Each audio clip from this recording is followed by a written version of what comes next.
Your Humanities Half-hour is brought to you by the Northern Marianas Humanities Council.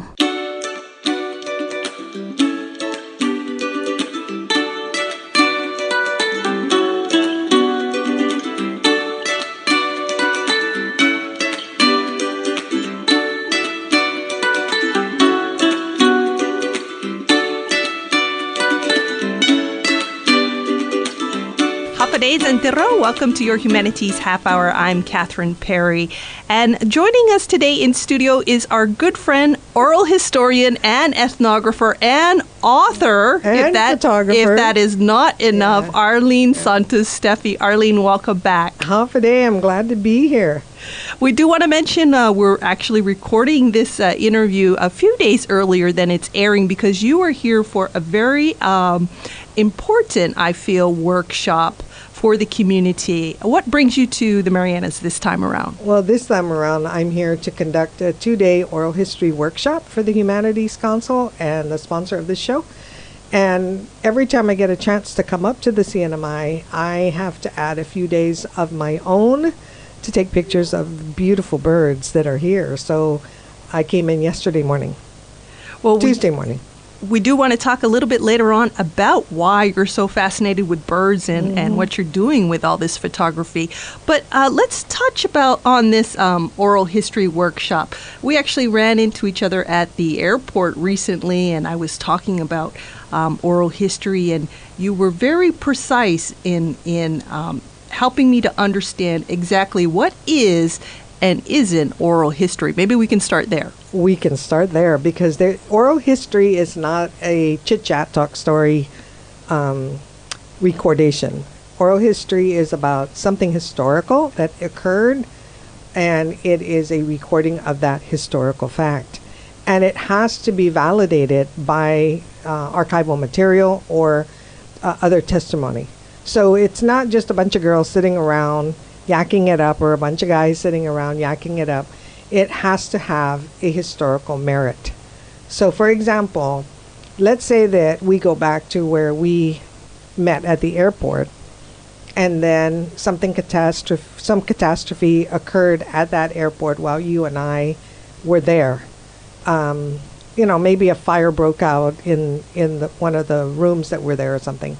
So if we were eyewitness to that event, and somebody later wanted to collect the history of that event, they would interview as many of the first-hand survivors of the fire or eyewitnesses of the fire to whatever extent they were aware of the event. And they would have to record it on audio cassette, video cassette, or in a journalistic manner. And then they would have to compare those testimonies with the administration's recordation, the fire department, any agency that was involved in the emergency at the airport. And that's what makes it a oral history event or situation.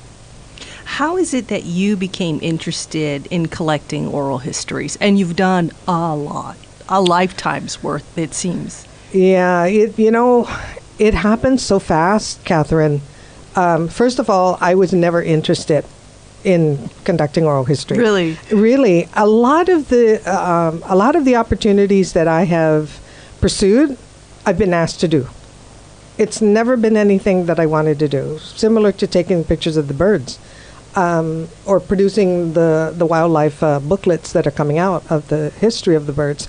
But everything goes back to the journalistic aspect of my training or my development.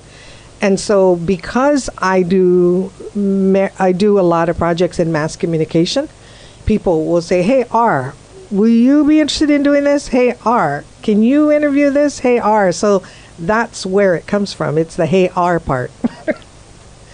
So this workshop hopes to accomplish what for the local community? Well, the new director, is that Leo's position?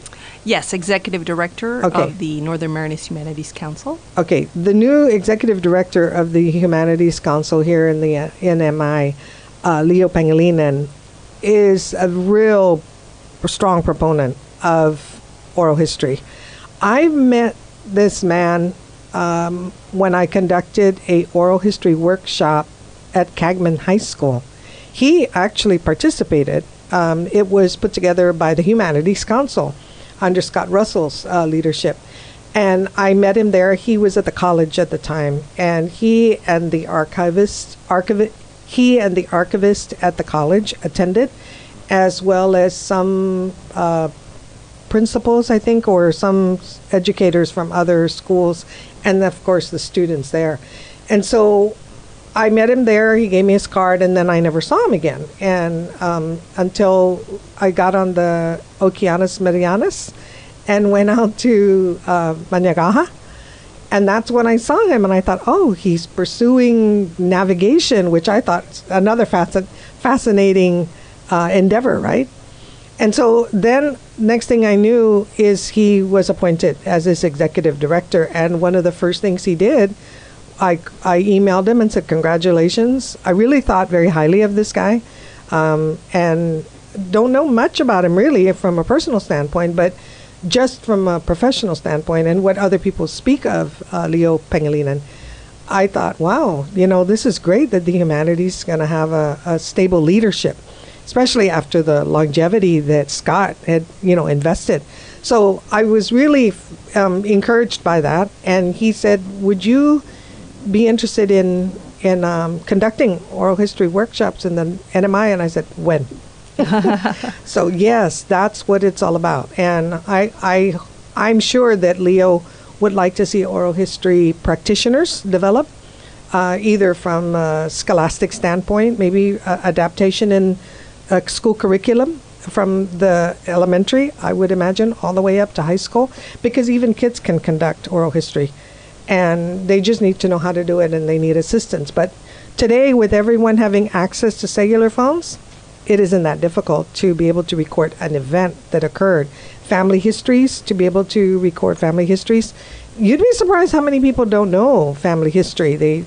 We almost take it for granted, right? But there's a lot that we don't know about our families, and if we spend time to do it, that's the fascinating part. And I will be demonstrating that on, I think it's on Friday, with one of my mother's brothers, who they were all born here in Saipan, and they were in the Susupi camp after the war, and now he only has a surviving son. And my cousin Aaron, my first cousin Aaron, and I have been going back and forth, and Aaron has learned a lot about his father in a very simple 3-page write-up that I did of my knowledge of Uncle Frank, from oral testimony that my mom has provided, as well as a archival research that your genealogist Herman Guerrero has provided me, which is an ID card of Uncle Frank at the Susupi camp.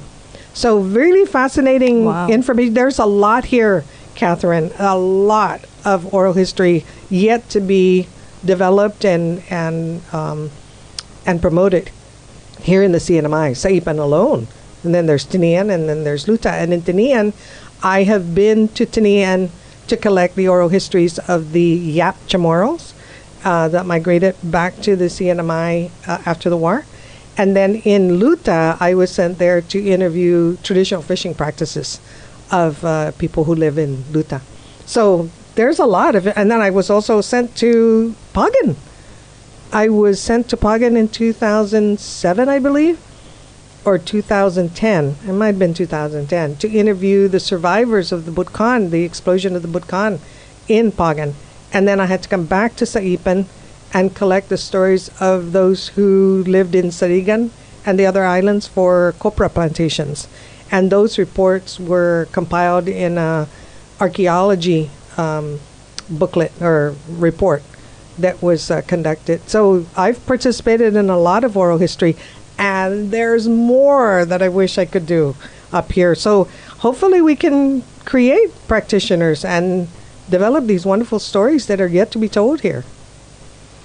I think most of us can understand the significance of having an oral history of a family member and what it would mean to us personally to understand our mother or our grandfather or our great-grandfather better. But as a community, as a whole, what do you feel is the value of having this collection of histories for the greater community? Well, you hit it right on the nail. You said as an individual, and an individual makes a community. So if you want to know about your community, the more you know about your individuals in that community, the better you're going to understand your community. Before we even got on the air, you were telling me that you could tick off all these different nations that you are, and that you found out you're more Korean than you are Chamorro, and that your son can tick off all these other nations as well. Well, in getting to know each other, I can then appreciate a little bit more about you by knowing your genetic history. And from a genealogical standpoint, that's one history that you collect. But then there's the other oral history. For example, how did you become a descendant of a Korean, Caucasian, Carolinian, Chamorro, whatever? It's an interesting story. And that's oral history. Yeah. Because oral history is an oral account of the family's history or of a significant event.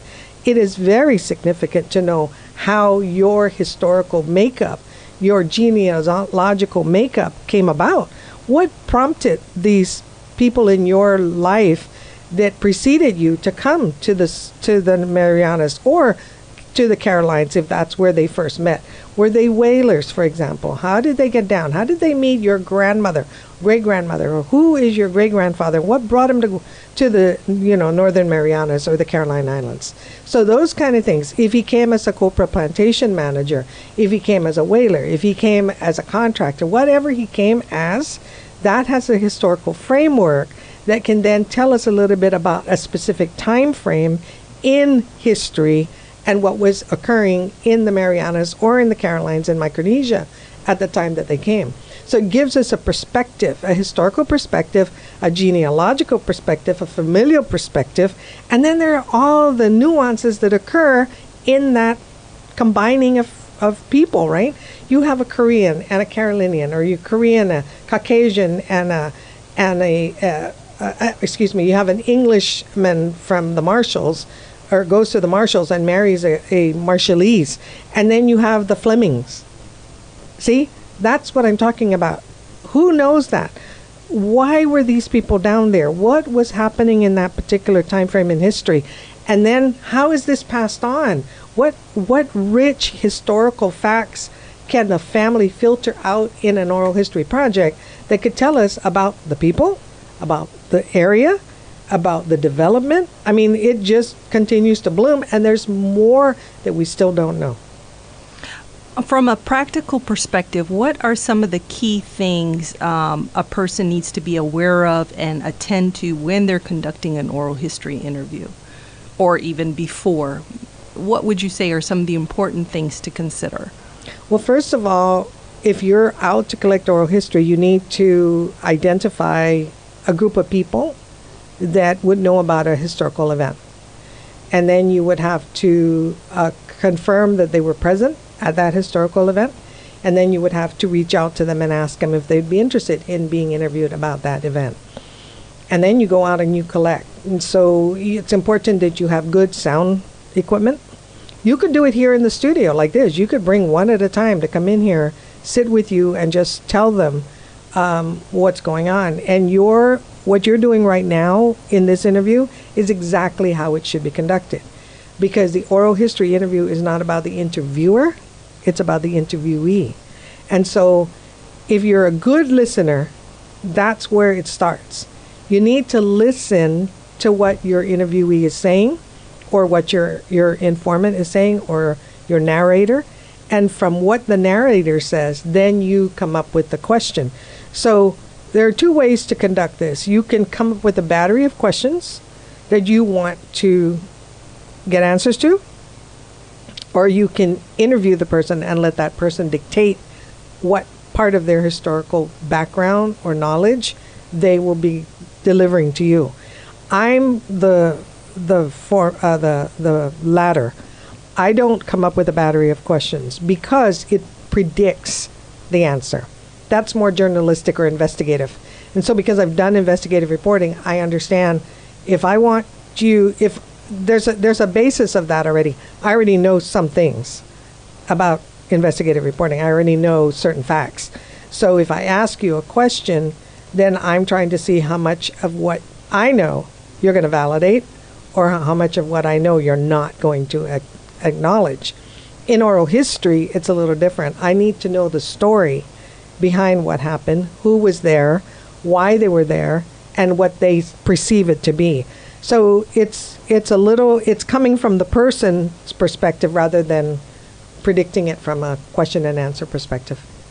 I would totally agree with that it's more interesting when you allow the person you're interviewing to kind of express what is on their mind and heart. Let me ask you, what is your experience with that in talking to people? How do you find people react to this opportunity to share maybe sometimes a painful or unpleasant part of their life experience? Okay, well, I don't want to give all of it away because that's the heart and soul to oral history. But the fact that there are two people in an interview will deliver a better interview than if there are three or more people in an interview. Because when I'm speaking with you, it's you and me. It's heart to heart, eye to eye, face to face. If you're conducting this interview with a third person in here, the first thing you're going to do is start looking at that person, or that person is going to start looking at me, and I'm going to start looking to both of you. And by doing that, I am gauging, you are gauging, and they are gauging a sense that exists in three or more. So when you start letting your emotions guide the outcome of an interview rather than the heart-to-heart, face-to-face, eye-to-eye, it's going to be very different. And then there's an acceptance that occurs. I'm going to want to get you to agree with me more when there's a third person here than when there's not. I'm not threatened when it's just you and me. I can actually deal with your disagreement when it's just you and me. But the minute there's a third person here, or fourth person, or fifth person, then the dynamics changes. And that's the danger in having additional people in an interview. So if you want to know the truth from someone, it's more important that it's only one person that you interview at a time, even if it was a group experience. Because not that they're going to lie to you, but that they're not going to filter what they say to you based on somebody else's approval. I'm not going to say, right, isn't that what happened? I'm going to tell you what I saw. So similar to a testimony in court, when a witness is put up on the stand and they're asked, what did you see? That's the key. That's a key. It's what did you see, not what did they see. And how you see something is different from how somebody sees it. And it doesn't mean you were wrong. It's just your perspective. So there's a lot that goes into that perspective. Who are you? Where were you raised? What is your understanding of certain things? How you perceive it is not just how you see it, but it's how your mind saw it. And so it's really a delicate balance that has to be protected based on your testimony and somebody else's testimony in a group event. What an oral historian does then is collect those stories and then find a common denominator that makes the story a holistic picture, so that when anyone reads it, all the facts start to come out because of the analyzing of all those histories. And what I usually do is I will place those histories in a report side by side, so the reader is the one that determines then what they see of what's being related to us. Very interesting to hear the psychology behind this type of work. Our guest today is ethnographer and oral historian Rlene Santos Steffy. We'll be back with more after this break. Did you know that you can donate up to $5,000 to the Humanities Council through the CNMI Education Tax Credit Program? Donations from individuals and corporations qualify and can be used to offset your local wage and salary tax, BGRT, and earnings tax. Call our office at 235-4785 to see how you can support humanities programs in our community and obtain a tax credit for your donation. Sizuus Maasi, Olomai, and thank you. Welcome back to your Humanities Half Hour. Rlene, I'm holding in my hands a very colorful booklet, Wildlife of the Mariana Islands Beginner's Guide number 1, about the kakak. What is this all about? Well, I've been fascinated with birds since I was a child. And I used to get in trouble because on the north window of my bedroom, I would listen to birds chirping early in the morning, and I would prop myself up on pillows so that I could get my head high enough so I could look out. Really? And in the backyard, which is the north wall or north window, the fruit trees, my mom had fruit trees, and all these birds would come in the morning and just totally distract me. This was in Guam? In Guam. But what decade was this? I was born in 55. So there were a lot of birds in Guam in 55. Oh, yes. The same birds that I now come up here and spend all my hours taking photos of. So these birds, the chuchurica, would come and they would just make all this noise and wake me up in the morning. And then I would fascinate watching them. They were just very skittish and very lively and noisy. And then, of course, there were the fruit doves and, just everything else that would come around. And I would always get in trouble because I wouldn't get ready. I'd be perched myself looking at them, and I'd be, Arlene, get ready. We're going to be late for school. So all this kind of caught up with me when I started coming back to the CNMI because we lost our birds because of the brown tree snake. The brown tree snake, I want people to understand, is the biggest reason we lost them. But we had already started to lose our forest birds. And there are just many things. I mean, typhoon is one of them. But they bounce back. But when you have a lot of a battery of stresses in your ecology, and just through the natural lifespan of the birds, you have they die because of natural causes, or they die because of impact to some kind of cataclysmic event. Fire, destruction of environment, it destroys their habitat, and that creates a stress on the birds. And then, but the brown tree snake is really the biggest reason, and that's why it's on the back of that booklet. It is they just came, and birds didn't know how to deal with the predator, and he just went like a munch, and like he's eating chips, just ate them all up. So I come up here and I take pictures of them, and I can't get enough of it, because if you're going to put a book like that together, you'd be surprised how many photos it took to be able to isolate what pictures demonstrate the story that you've got to say. So the kakak, the first book was determined because the kakak is believed on Guam, or referred to on Guam, as the koko. And that's because everyone in the generation that you are in and younger know that we have a koko, but they don't see it out in the wild. And so what they see in the wild, they call a koko, because it has very similar features, very similar size. The kakak is the smallest heron in the world, though, where the koko is not a heron. So the next booklet that comes out will be the koko, so that now that you know what isn't a koko, you will learn what a koko is. And then in comparison, that's how you teach, right? This is not what it is. This is what it is. I love this book because it's easy enough for a child to read. Maybe probably 10, 12 years old would be interested in this. Try 8. Okay, 8, if they're a good reader. No, really. But at the same time, I read every single page. Thank you. It talks about the Chamorro Falawash English scientific name of the bird. It gives a little bit about description of vertebrates that are not birds for the younger reader. Mm-hmm. Some details about the anatomy, breeding, nesting, vocalization, and then the life cycle. Life cycle, and some oral histories. Really a very cute and well put together book. Thank you. What does it mean to you to be starting on these series about what might be your first love, which is birds?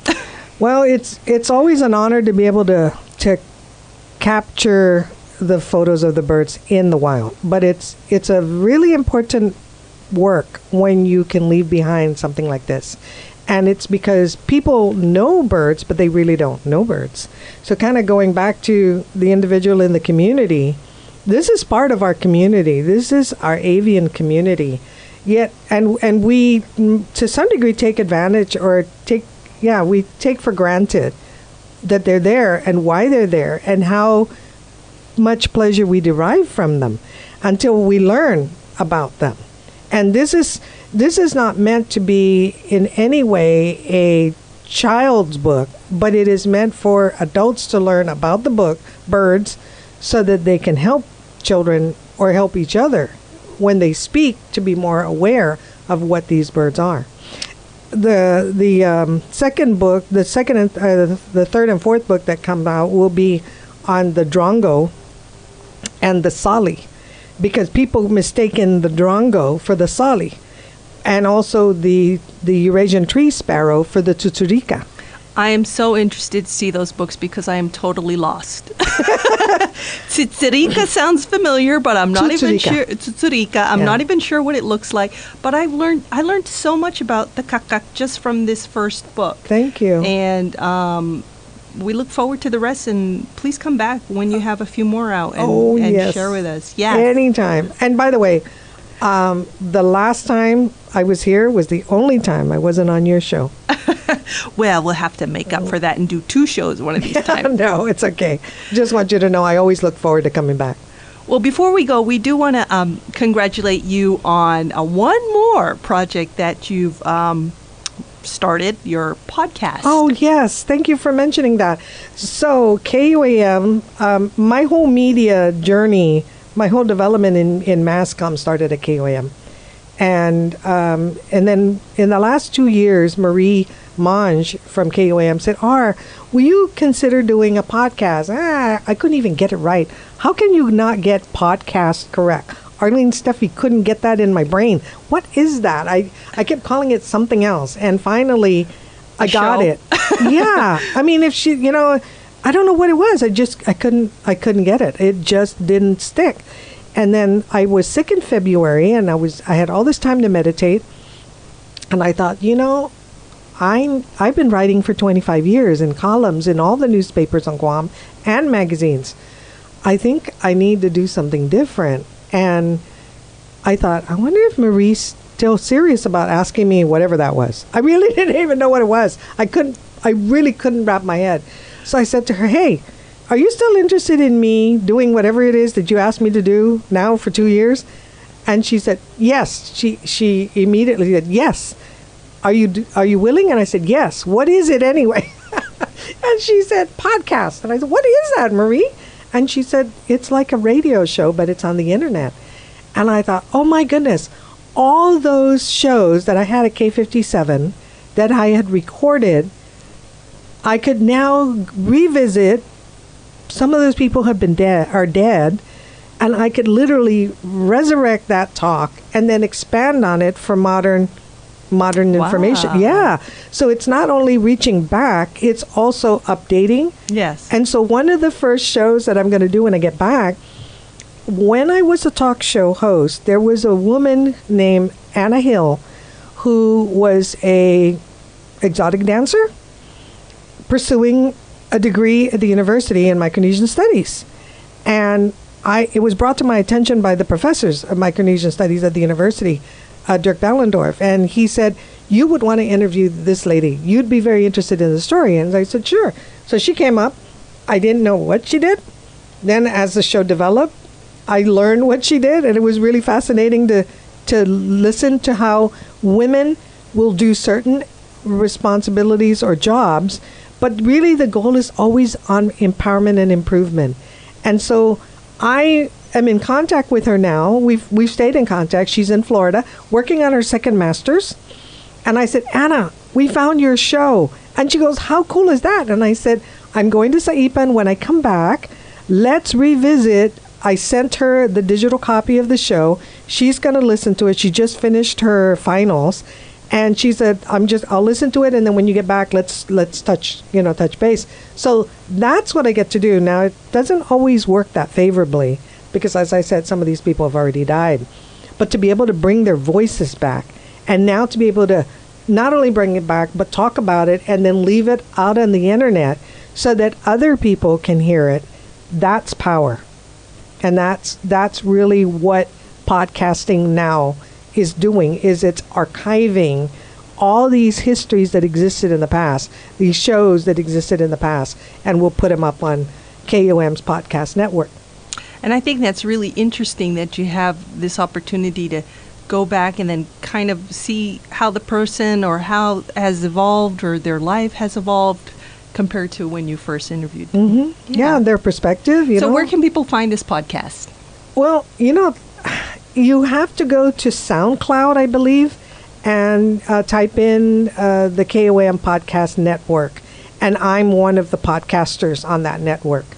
So I'm home in the sense that I started at KOM and they've invited me back. But see, that's another thing. Here again is another example of what I'm doing, not because I want to do it, but somebody invitation. Asked you, yeah.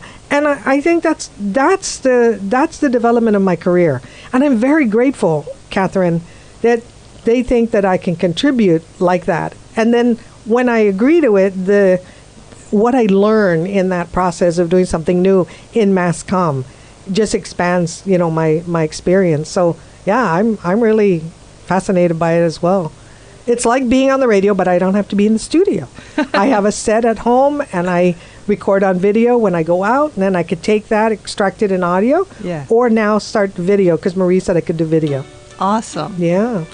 Well, our guest today has been Rlene Santos Steffy. Rlene, thank you so much, R. R, yeah. Why did you not think you could call me R? I don't know. Never I thought just of heard it, somebody call you R today, and I was like, I want to call you R. Everybody calls me R. I mean, I sign that R. James and I have known each other forever. Yeah. So please call me R. Thank you. We'll see you again. Thank you very much for having me. This has been your Humanities Half Hour. I'm Catherine Perry. This program was supported by a We the People grant awarded to the Northern Marianas Humanities Council from the National Endowment for the Humanities. Any views, findings, conclusions, or recommendations expressed in this program are those of the participants and do not necessarily represent those of the National Endowment for the Humanities or the Northern Marianas Humanities Council.